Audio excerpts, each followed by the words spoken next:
सालों पहले रामनगर गांव के पास के घने जंगल में राजू नामक तांत्रिक रहता था। उसे अपनी विद्या और ज्ञान पर खूब घमंड था। उसका कहना था कि वो चाहे तो सभी को अपने काबू में कर सकता है और साथ ही तंत्र विद्या की मदद से किसी को भी जान से मार सकता है।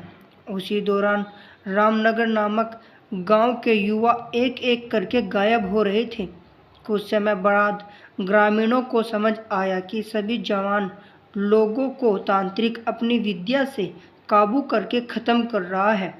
इस बात से परेशान होकर सभी ग्रामीणों ने चर्चा की और यह फैसला लिया कि वो सब मिलकर तांत्रिक को मार देंगे। अपनी इस योजना को अंजाम देने के लिए एक दिन सभी ग्रामीण मिलकर तांत्रिक के घर पहुंच गए। उस समय तांत्रिक किसी पूजा में बैठा हुआ था। इसे अच्छा मौका समझते हुए सभी ने उसे एक कुर्सी से बांध दिया और उस पर आग लगाकर वहां से चले आए। ग्रामीणों के मन में हुआ कि तांत्रिक उसी आग की लपटों में झुलस जाएगा और उससे उनका पीछा छूट जाएगा। हुआ भी ऐसा ही। करीब 4-5 साल बाद तक सभी लोग अपने गांव में हंसी खुशी रहने लगे। अचानक एक दिन 4 लड़के अपने शहर से घूमने के लिए कहीं जा रहे थे। तभी बीच में रामनगर गांव पड़ता था। रात बहुत हो चुकी थी तो उन्हें लगा कि थोड़ा वक्त यहीं पर गुजार लिया जाए। चारों लड़के रामनगर के जंगल में ही रुक गए। उन्हें जंगल में कुछ घूमने का मन हुआ तो वे आगे बढ़ने लगे। बढ़ते बढ़ते तांत्रिक जहाँ रहता था वहाँ पहुँच गए। पूरे घर में मकड़ी के जाले लगे हुए थे। तभी एक लड़के को आधी जली हुई कुर्सी नजर आई और वो बिना कुछ सोचे समझे उस पर बैठ गया। बैठते ही उसके अंदर तांत्रिक की आत्मा घुस गई।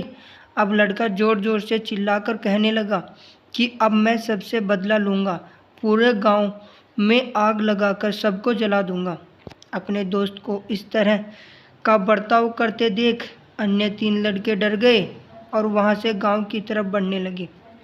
सुबह होते ही उन्होंने सरपंच से मुलाकात की और सारा किस्सा सुनाया।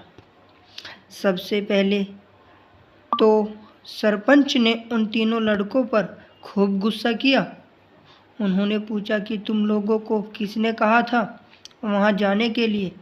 सरपंच को गुस्सा करते देख लड़कों ने कहा कि आप हमें माफ़ कर दीजिए, लेकिन हमें अपने दोस्त को बचाना है, कुछ तरीका बताएं।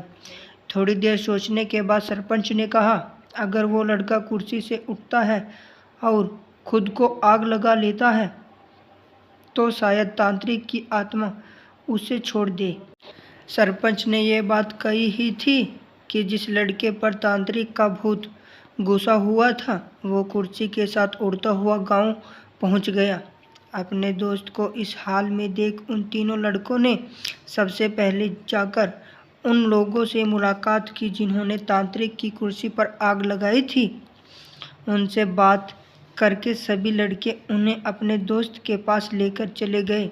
जैसे ही उनके दोस्त ने अंदर बैठे तांत्रिक ने कुर्सी पर आग लगाने वाले को अपने सामने देखा, उसे बहुत गुस्सा आया। गुस्से में तांत्रिक कुर्सी से उठा और उन लोगों पर हमला करने लगा। तभी उन तीनों लड़कों ने तांत्रिक की उस कुर्सी पर आग लगा दी। कुर्सी पर आग लगते ही तांत्रिक उनके दोस्त के शरीर को छोड़कर चला गया। इस तरह उनके दोस्त की जान बच गई। इस कहानी से यह सीख मिलती है कि जीवन में हर काम सोच समझकर करना चाहिए। साथ ही दूसरों की सलाह पर अच्छे से काम किया जाए तो समस्या से मुक्ति मिल सकती है। इसी के साथ यह कहानी समाप्त होती है। यह कहानी आपको कैसी लगी कमेंट करके ज़रूर बताएं और ऐसी ही मज़ेदार कहानी को पाने के लिए हमारे चैनल को सब्सक्राइब ज़रूर करें। फिर मिलते हैं ऐसी ही मज़ेदार कहानी के साथ। धन्यवाद।